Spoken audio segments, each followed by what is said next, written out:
Today we've got a live photo of the Samsung Galaxy S25 Ultra on top of many spec confirmations and some shocking news about the whole lineup, so hit subscribe now and we'll get right into it. So first up, before we head into the reveal, we've got a benchmark up here on Geekbench 6 for the Galaxy S25 Plus using an Exynos 2500, and this scored 2,359 for single core and 8,141 for multi-core, which is a little bit disappointing. Now that being said, it's still an early benchmark and it could even just be a test, so scores are of course going to increase with further optimization as we approach launch, but it certainly confirms that some of the lower end S25s are going to be adopting the Exynos chipset. Now the Galaxy S25 Ultra has also appeared on Geekbench 6 powered by the Snapdragon 8 Elite, and this scores an impressive 3,148 for single core and then 10,236 for multi-core, but again these are going to likely increase further with more optimization as we approach the official launch. Now next up we got a tweet from Ice Universe, and he advises that there's going to be improved brightness, improved viewing angles and improved color accuracy for the S25 Ultra's display thanks to the use of the new M14 OLED material, and of course this was always to be expected. We're also hoping it's going to break the 3000 nits of peak brightness. Now its predecessor also saw the impressive brightness across all three models in the range, so we're assuming it's going to be exactly the same for the S25 series as well.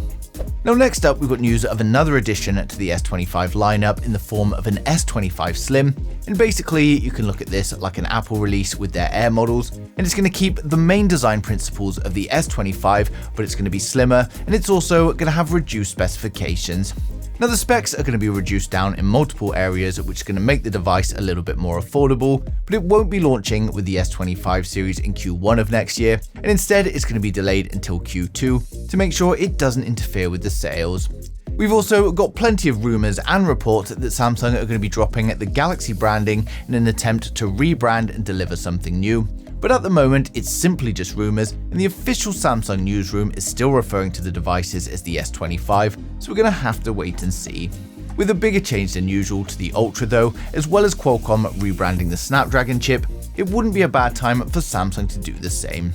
We also had another tweet from Ice Universe who advises that we're going to be seeing the S25 Ultra in black, green, blue and titanium, as well as the bespoke colours for ordering directly from Samsung's website. And I'm going to be creating some renders shortly to give you guys an illustration of exactly what that's going to look like. Now next up we've got the first live photo of the Samsung Galaxy S25 Ultra, and before you start worrying about its design, I think we can be pretty confident that this is a fake. It looks more like half of a Z Fold 6 than the new S25 Ultra, and to me it looks like a printed dummy model, and the frame looks a bit like plastic on top of a very odd shape to the buttons. But that being said, I've created these renders here to give you a good look at what the S25 Ultra is going to look like based on all of the current leaks and information, and if you check my channel I've also created some trailers. But for those of you excited for the Samsung Galaxy S25 series though, we're now going to run through the full specs, design and the expected pricing for each model in the range to help you guys decide which one is right for you. So make sure you subscribe now and we'll get right into it. So first up, we've got the standard Galaxy S25, which is coming with a 6.36-inch dynamic AMOLED display with improvements to brightness and color accuracy. We're getting a 120Hz display with HDR10 Plus and a resolution of 1080 by 2340, and of course protected by Gorilla Glass Victus 3. We get a 12 megapixel punch hole camera for the selfies, and then on the rear it's a triple camera setup consisting of a wide, an ultra wide and a telephoto camera, but unfortunately at this time we don't know the exact sensors being used. It's going to be powered by the Snapdragon 8 Elite in the USA, and the global models are going to be using the Exynos 2500, and it's coming with a choice of 8 or 12 gigabytes of RAM and 128 up to 512 gig storage, and this will be UFS 4. It's coming with a 4100 mAh battery with 45 watt fast charging, and it will of course come with 5G, Bluetooth 5.3, Wi-Fi 7 and ultra wideband support, and it's going to be launching with One UI 7 based on Android 15, and it's expected to launch from around $800 in January 25. So next up, we've got the Samsung Galaxy S25 Plus, which is coming with a 6.7-inch dynamic AMOLED display, and again we get improvements to brightness and color accuracy. We get a 120Hz display with HDR10 Plus and a resolution of 1440 by 3120, and again is protected by Gorilla Glass Victus 3. We get a 12 megapixel punch hole camera for the selfies, then on the rear it's a triple camera setup consisting of a wide, an ultra wide and a telephoto, but again, at this moment in time, we don't know the exact sensors being used. It's going to be powered up by the Snapdragon 8 Elite in the USA, and then the global markets are getting the Exynos 2500, and it's coming with 12GB of RAM and a choice of 256 or 512 storage, and this will of course be UFS 4. It's coming with a 4900 mAh battery with 45W fast charging, and of course it's going to come with 5G, Bluetooth 5.3, Wi-Fi 7 and ultra wideband support, and it's going to be launching with One UI 7 based on Android 15, and it's expected to launch from around $1,000 in January 2025.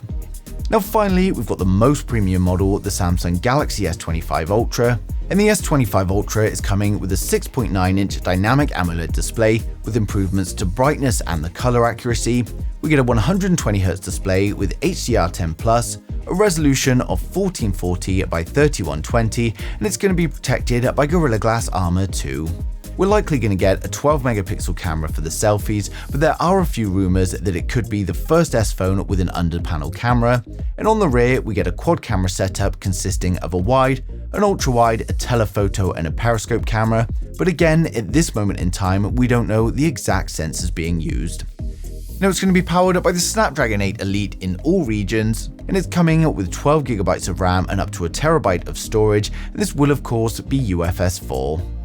It's coming with a 5000 mAh battery with 45W fast charging, and it will of course come with 5G, Bluetooth 5.3, Wi-Fi 7 and ultra wideband, and it's going to be launching with One UI 7 based on Android 15, and the S25 Ultra is expected to launch from $1,300 in January 2025.